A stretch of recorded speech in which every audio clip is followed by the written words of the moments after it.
Hey there, cats and kitties. I am the Blues Man, Johnny Blues, and look no further. The Osama Game, the animation or magical girl site of the summer 2018 season has officially hit with Happy Sugar Life.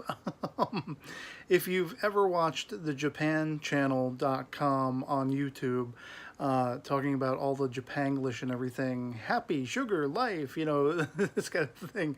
These reoccurring themes in Japanese vocabulary whenever they use English, try to apply it, not really knowing what it means and what it signifies. What it translates to.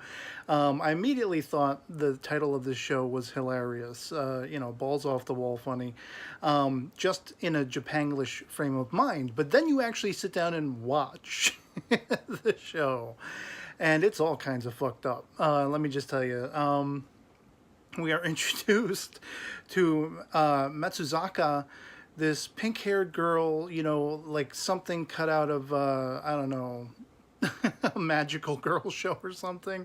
I was thinking of that while watching this. Like, there are themes to this that kind of sort of feel like Magical Girl Site a little bit, and Osama Game. There wasn't as much gore or violence necessarily. It was much more psychologically themed and charged all throughout this first episode until the very end. Then you get a hint at, oh, well, there actually is going to be murder and gore and blood everywhere, dripping off the walls and whatever like that.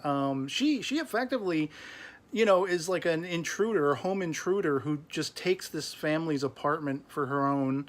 And she just happens, I guess, to be, walking home from school one day, and she finds a kid. She just finds a child, a little girl, Shio, who is reported missing by the end of the episode. And I was wondering the whole time, as she relates this story, she's found the one true love of her life in this little girl, Shio, who she just, air quotes, found and brought home. And, she doesn't need to date men. She doesn't need to date women. It's just this child that she is now infatuated with, head over heels in love with.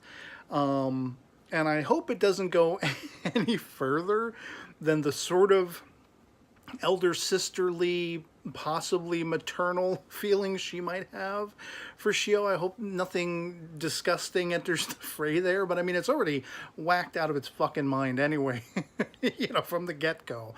The fact that she's, intruded into this home, killed the family, taken it for her own, and she now has this kid who she leaves home all day while she's at school. She's a schoolgirl. And then she also has a 9-to-5 job, which she has to get docked overtime when the boss of this job at this restaurant, she's like a hostess, waitress, decides that, this young hiree is getting more attention than me. I'm supposed to be the one who's fawned over and loved by all of the people working under me, all my underlings and everything like that. And so when this, Matsuzaka is getting more attention, she can't take it anymore, and forces her to work overtime, but then she's not going to pay her for all of the hours that she has actually worked. And this is where the psychoses, if you will, finally manifests in the Matsuzaka character, where she, her eyes go blood red, and she's just like, oh, but should I let slip what I've observed about you and the young man who made a, pass at me? This co-worker of hers, this blonde guy, much like every guy who, gets within an arm's reach of her, ends up being attracted to her, ends up, fawning for her and wanting to ask her out. And Matsuzaka, she's found the love of her life in the form of this little girl that's back at her now stolen apartment, Shio. So she turns them all down. And we see this happen twice in the episode. She talks about it happening many other times, guys coming up and confessing their love, and she wants nothing to do with it, no part of it.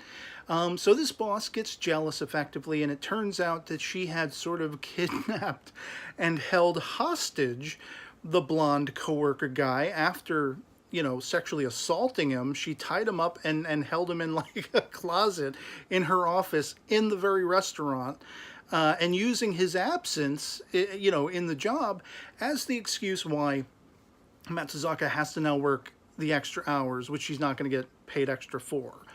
So it's completely cracked. This show's completely mental. There were aspects of it that kind of reminded me of the Robin Williams film 1 Hour Photo, with, you know, kind of becoming psycho-obsessive, and the idea of visualizing oneself in the perfect life, and you know, that's the Matsuzaka character, all told. Only she's actually kidnapped a kid, she's actually murdered a family, she has blackmailed her boss into paying her what she rightfully earned, in a job that she unfairly was requested to work extra hours for because of the jealousy of the boss. I mean, short of beheadings and bloodshed all throughout this episode, it's psychologically fucked. But the thing about it is, it was entertaining, because I was like, okay, wait, hold on a sec. Why is she confessing her love for this child? They go through the process of, air quotes, marrying. Like, they say vows, they exchange vows, which seems to have been instigated by the child, Shio. And, you know, Matsuzaka, it just conformed to her infatuation with the child. So, like, it's just a matter of, what the hell is going on? How is this going to be explained? What's going to happen next? And by the end of it, I was just like, oh shit, I can't believe I got through the entirety of the episode. Like, I was inquisitive about it. I was like, this is off the wall. This is nuts. Like, when is the other leg going to drop? When is the explanation going to come? She just found a child? Surely that child has been reported missing. All of this stuff, all of these questions are overhanging until the very end. The last few minutes of the episode does everything finally conform and reveal itself for what it truly is.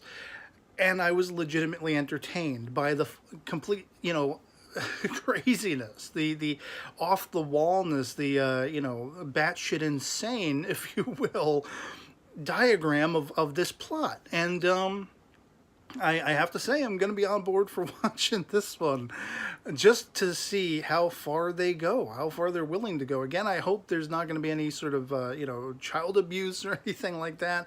As long as they stay away from that, they can get as psychotic as they want, and it'll probably be, you know, balls to the wall hilarious. You know, so I did not expect to come on today to talk about any anime, let alone this one, Happy Sugar Life. Oh, we should all be so blessed with a happy sugar life, you know? And I'd love to hear from you guys in the comments below if you've seen this first episode, what you thought of it. I know it's not going to be for everybody. It's not going to be everyone's taste necessarily. I'm not even sure it's my taste. It's just, I ended up enjoying it for how crazy and off the wall it was, as I say. And let me know in the comments below. Love it or hate it. Anything goes. If you were completely turned off by it. If you're never going to watch another minute of it. If you didn't even get through the episode. I want to know that in the comments. And, you know, and did you have a blast with it? Did you end up entertained by it? By the curiosity, by the intensity, by the off-wallishness of the entirety of it? And are you kind of sort of like I am, maybe kind of sort of chomping at the bit to see how fucked up it gets? You know, again, let me know that in the comments. And until next time, that'll be pretty much it for me on this. Hope this video finds you well, and I'll catch you all later. Peace.